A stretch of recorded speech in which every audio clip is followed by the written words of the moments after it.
Fakta paling mengejutkan terungkap. Seluruh penyelundupan sabu bernilai 5 triliun dikendalikan langsung oleh seorang jenderal polisi aktif berinisial T, dan Dewi hanyalah pion dalam rencananya. Kini satu pertanyaan menghantui semua aparat. Sampai kapan kebenaran bisa bertahan ketika sang dalang justru ada di balik seragam kepolisian? Namun sebelum itu, saya mohon untuk kalian subscribe channel ini dan mari berdiskusi di kolom komentar terkait kasus ini. Dan saya doakan agar kalian sehat selalu dan diberikan rezeki yang berlimpah. Aku adalah Kompol Hendra, penyidik Satuan Reserse Narkoba yang masih percaya bahwa hukum tidak untuk dijual.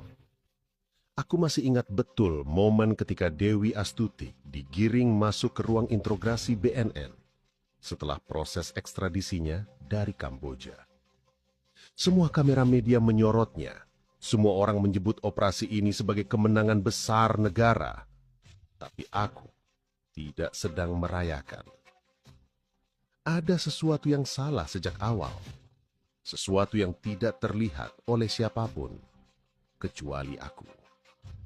Begitu pintu ruang interogasi tertutup, Dewi duduk dengan tenang.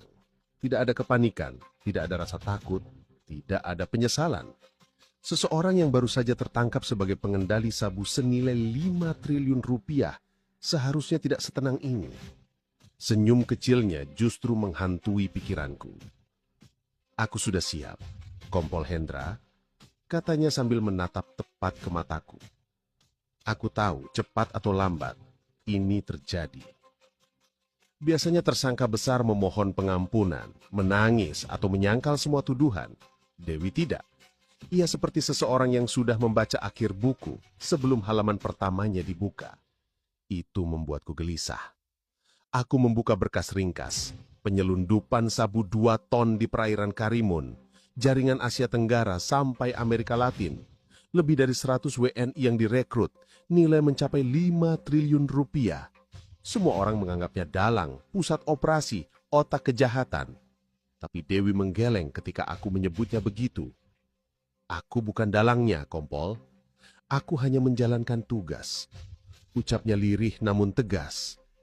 Kau pikir aku sanggup menggerakkan semua itu sendirian? Napas dingin merayap di leherku. Kalau bukan kamu, siapa? Dewi tidak langsung menjawab. Ia hanya mencondongkan tubuh mendekat. Suaranya berubah nyaris seperti bisikan. Kau tidak akan pernah berani menyentuhnya. Detik itu jantungku berdetak lebih cepat sebelum ia menambahkan kalimat berikutnya. Dia orangmu sendiri, jauh lebih tinggi darimu. Seorang jenderal polisi. Aku membeku. Ada ribuan kasus narkoba yang pernah aku tangani, tetapi tidak sekalipun tersangka menyebut keterlibatan seorang jenderal. Bukan perwira polisi, bukan pejabat, tapi puncak tertinggi hierarki kekuasaan. Aku hanya pion, Kompol. Kalau aku bicara terlalu banyak, aku mati, dan kau ikut mati. Aku mencoba menggali lebih jauh, memaksa, menekan. Tapi Dewi mengunci mulutnya.